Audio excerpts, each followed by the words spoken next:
Sometimes in Instagram, you may have added notes to your profile. What that means is that in your profile, above your profile photo, you can see an option like this. If you want to add notes, you can add notes.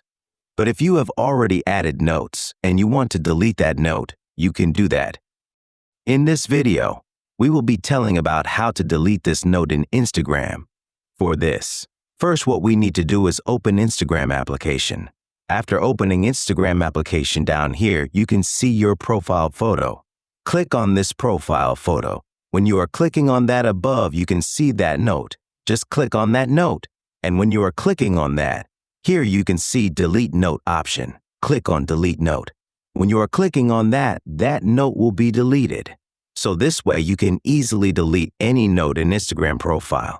Hope this video was helpful for you. If you find it helpful, consider subscribing. See you in the next video.